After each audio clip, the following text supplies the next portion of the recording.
from the heart of where innovation, money, and power collide. In Silicon Valley and beyond, this is Bloomberg Technology with Emily Chang.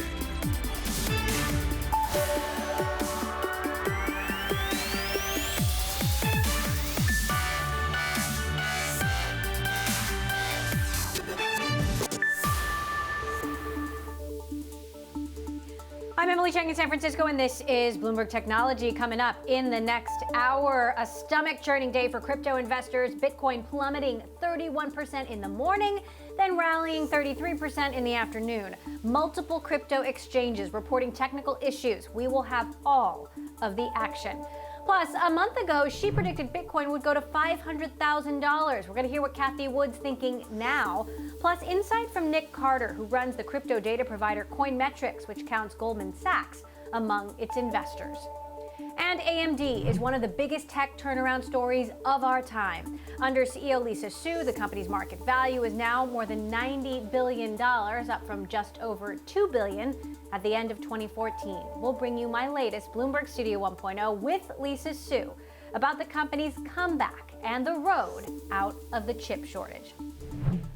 First up, though, what else but Bitcoin? In the last 2 weeks, as much as $1 trillion in market value has evaporated. In the last 24 hours, more than 775,000 traders have had their accounts liquidated, equal to $8.6 billion worth of crypto. That according to Bybit.com. Cryptocurrency exposed shares, including Coinbase, Marathon Digital, Riot Blockchain, all falling more than 6% after Bitcoin touched its lowest level since January before that big bounce back. Some exchanges also reporting technical issues. It all made for a very vocal day right here on Bloomberg Television. We go through soul-searching times like this. I think people in the industry have come to make their peace with the volatility, albeit we've certainly had quite a ride over the last 24 hours. Imagine roads with no speed limits, right? I mean, nobody knows if you should drive fast or slow, and so it's super dangerous. And then you have a speed limit, and everybody knows what the rules are, and they can then adjust their behavior. Right now, it's not at a scale, and it doesn't have a reach into the economy that has systemic implications for us. The comments from China clearly had an impact. I don't know that there was anything new there. It was actually just a rehashing of an announcement that had also been made in 2017. It's really a non-material event in our view. So was it a non-material event in the end? Let's bring in Bloomberg's Joe Weisenthal, co-host of What'd You Miss, and our own Ed Ludlow. Ed, I want to start with you. Obviously, the volume here is just insane. Walk us through the biggest slides and the biggest comebacks of the day.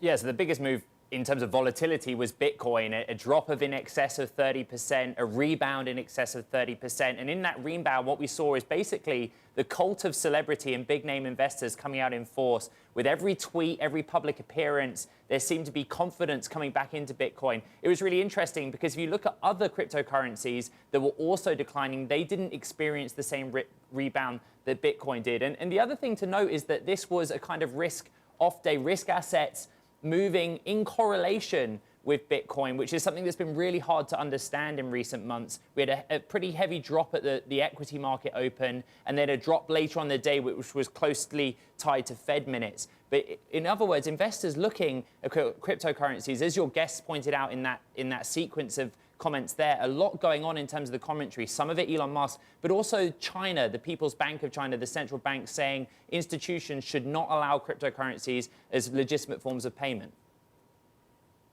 Right. The PBOC, though, reiterating a comment it's made previously, there was nothing necessarily new there. I mean, Joe, if there's one reason you could pinpoint for today's sell-off, is there one, or is there just a lot of things?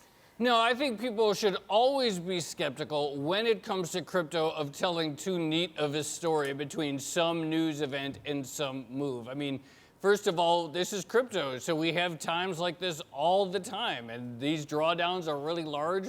And this was a large one by crypto standards, but it was hardly an unprecedented one, or even one that really will stand out that much in history.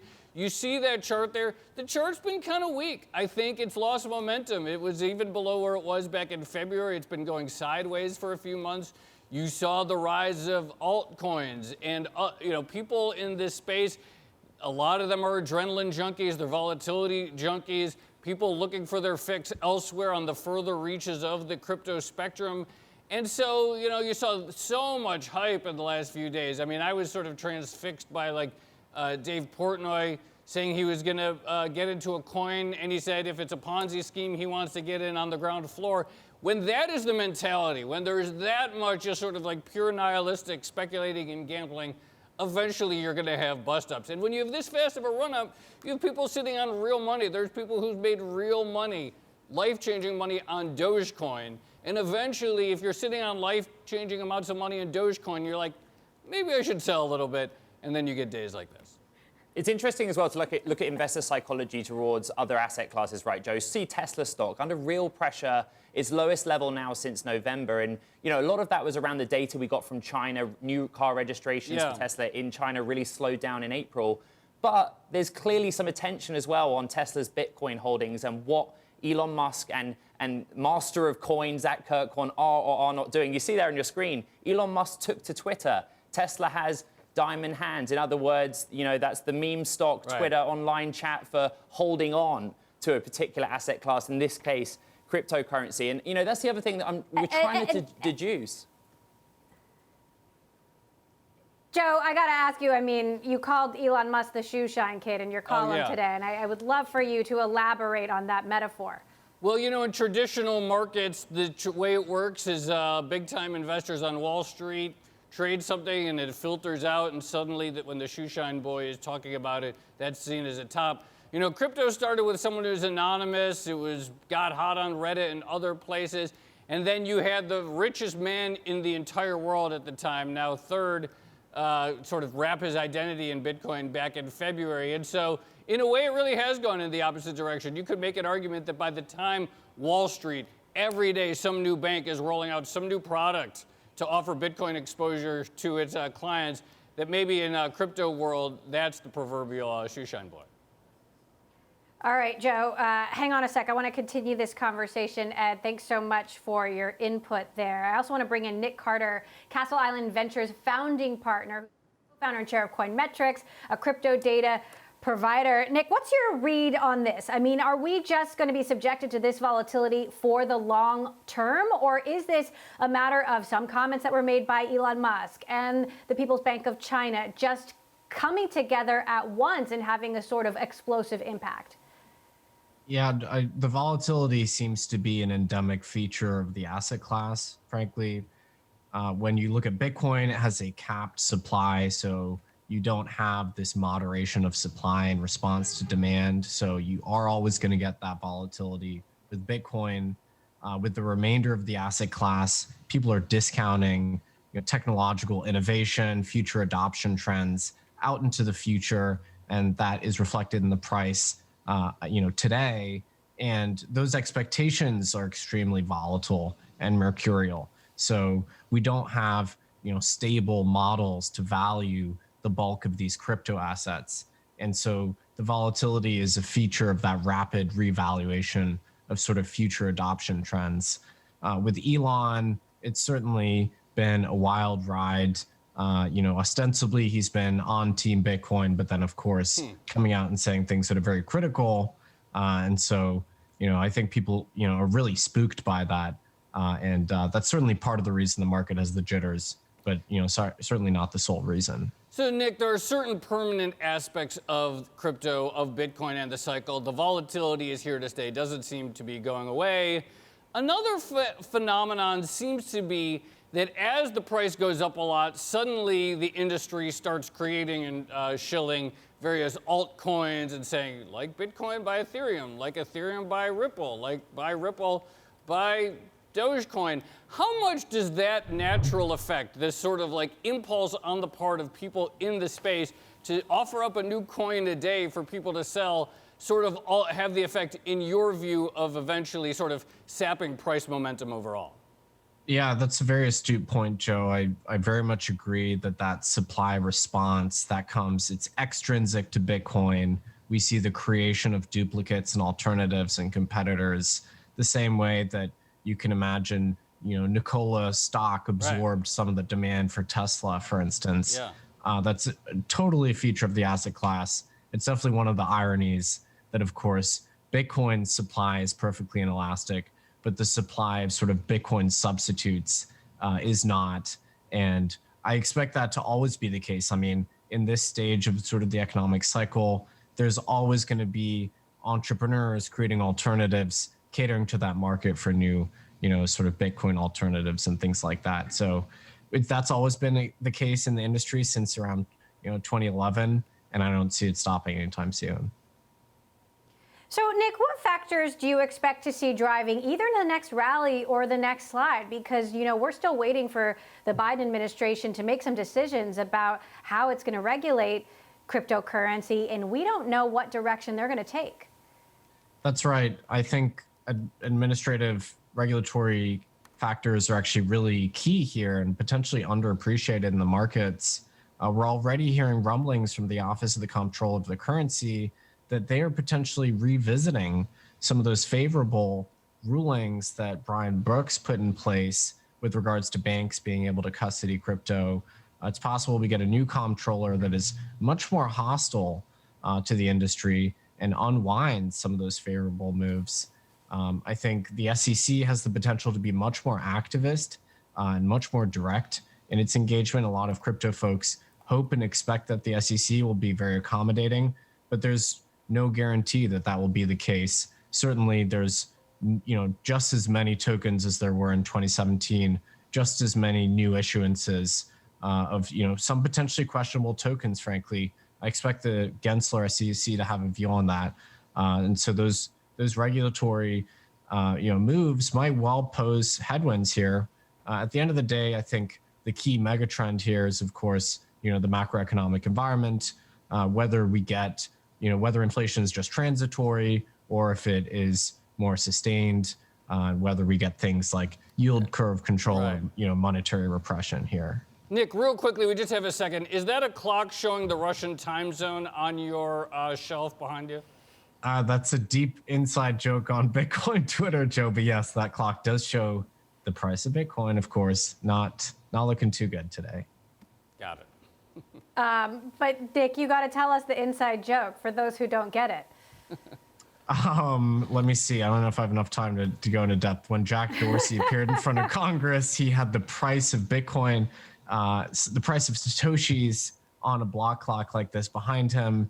And a lot of people thought that was showing the Russian time, but actually it was just showing the price of Satoshis. All right. Well, it is an industry certainly filled with a lot of inside jokes, so we're trying to figure them all out. Nick Carter, Castle Island Ventures founding partner, thanks so much. And of course, our very own Joe Weisenthal. Good to have you both. Coming up, trying to stay on Bitcoin's wild ride, we're going to hear from ARK Invest CEO Cathie Wood next on where she thinks the market is headed and how much higher or lower Bitcoin can go. This is Bloomberg.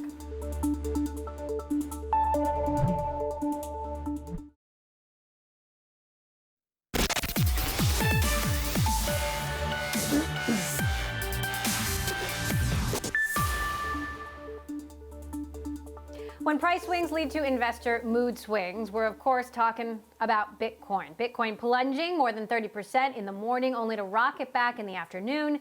Back in April, ARK Invest CEO Cathie Wood predicted Bitcoin would go to $500,000. Bloomberg's Carol Massar spoke to Wood earlier on where things stand now and whether the digital coin can still get there. I think what's happening right now is because the stock market, the highly volatile part of the stock market, the innovation-oriented part of the stock market has gone through such a correction, which has been flamed by inflation fears. I think the correlations among volatile assets are going to one right now, and that's including Bitcoin. So Bitcoin, I mean, you at one point, I think back in April, told Dow Jones that it could go to about $500,000. Do you still hold that target? Do you still think that's where we're headed?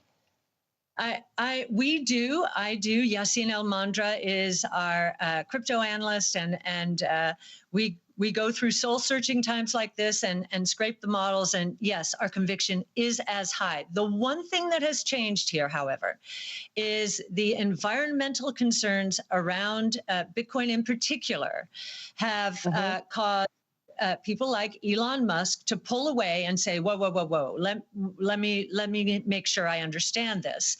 And we believe that even this is going to change because, first of all, right now, the percentage of Bitcoin mined with renewables and hydroelectric power is quite substantial. I think in China, it's over 50% in renewables. And we also believe, and we wrote a paper in conjunction with Square on this, and we're going to have a conference about it in July.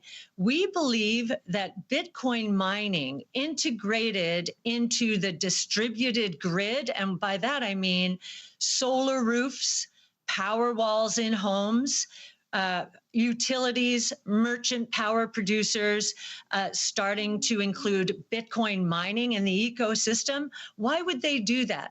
They would do it because renewables are intermittent power sources, right? Weather, is it sunny or not? Wind, is it windy or not?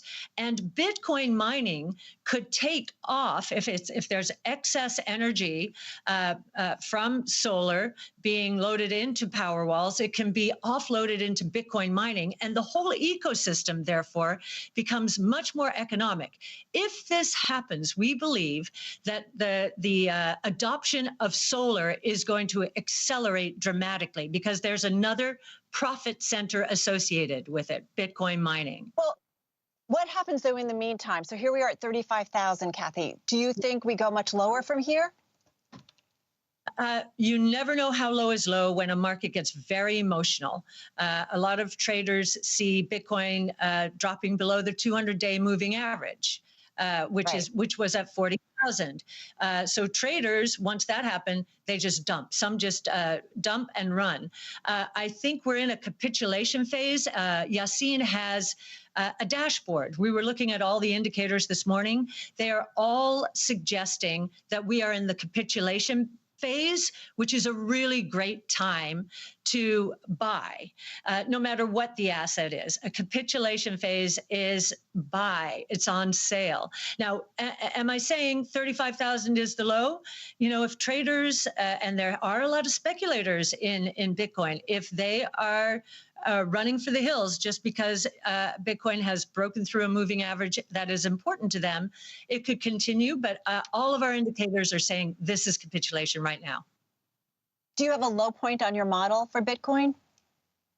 No, these metrics are more a measure. Are we in a truly capitulation phase? Okay. And it's very detailed. Yassine uses on-chain analysis, which this is the only asset where you can see exactly who's doing what, when, why, and how. And all of those metrics are saying this is a capitulation. This is as bad as it got during the coronavirus crisis. ARK Investment Management CEO Kathy Wood there with our own Carol Masser. All right, coming up, Apple and Epic entering the third week of a high-stakes antitrust trial, and Apple's top and longest-running execs are taking the stand. We will have an update next. And as we had to break a look at AMD shares since late 2014 when Lisa Su took over as CEO, they have rocketed up more than 2,000%, making it a remarkable tech turnaround story. At the bottom of the hour, you will hear from Sue in the latest edition of Bloomberg Studio 1.0. For 30 minutes, everything from her leadership style to competition in the semiconductor industry and how she's working to correct the global chip shortage. That's at the bottom of the hour. This is Bloomberg.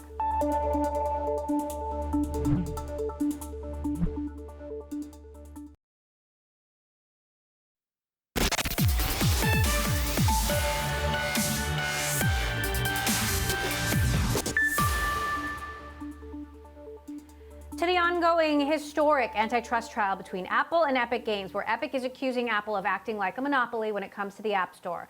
We're all awaiting CEO Tim Cook. He's expected to testify Friday, but in the meantime, former top Apple exec Phil Schiller, who's currently Apple's evangelist, took the stand this week, spent 30 years at the company and ran Apple's global marketing efforts. Mark Gurman has been, of course, following the trial every step of the way. And Phil Schiller on the stand yesterday, Craig Federighi on the stand today. What have Apple's top executives accomplished this week?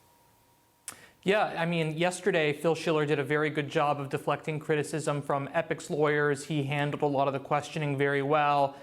He pretty much had a retort for everything that Epic threw at him. And the most notable thing yesterday was Epic sort of changed its strategy a little bit. They weren't going after the App Store specifically. They were basically filling in the judge on all the other antitrust issues that have been facing Apple over the years. The Epic lawyer yesterday brought up the ebooks trial of the early 2010s, where Apple was found to be guilty of price fixing with publishers and Amazon and had to pay a nearly $500 million fine and have a government-issued monitor on the payroll for nearly 2 years or so. They also brought up the fact that iMessage is in part iOS only to lock users into the iPhone. They talked about how iCloud and password management keeps people into the iPhone. So they were basically setting up today with a precursor as to giving the judge, putting in the judge's mind that, hey, Apple does a lot of negative things that hurt consumers. Now let us tell you about the App Store too and how that's hurting us. Meantime, Craig Federighi, Apple's top software executive, taking the stand today, dropping kind of a bomb about security when it comes to the iPhone. He said that Android has a well-known malware problem, and also said that allowing apps from other stores on the iPhone would create a, quote, very, very bad situation for our customers and a huge decrease in their safety. Talk to us about what Federighi said. So he essentially did something that it's very rare for Apple. He took the Mac and basically threw it under the bus, right? He said that the Mac security and malware protection is subpar. It's basically on par with Android in the ability to install apps from third-party stores, which create problems for the Mac and potential malware and other viruses. And he says that if Epic gets its preferred relief, which is to allow sideloading and third-party apps on the iPhone, basically the iPhone and the iPad could have the same issues as the Mac and Android and get a bunch of malware. He's basically essentially daring the judge to hurt the security of over 1 billion iPhone users. What Apple wants to do is put the judge in position to sort of be scared to make a harsh ruling that would really upend the iPhone, right? Imagine being that judge and making that kind of definitive shift. Well, we are all waiting for Tim Cook to testify. That is expected to happen on Friday. Bloomberg's Mark Gurman, I know you've been covering this every step of the way. We'll continue to follow your reporting. Up next, my sit down with AMD CEO Lisa Su on Bloomberg Studio 1.0.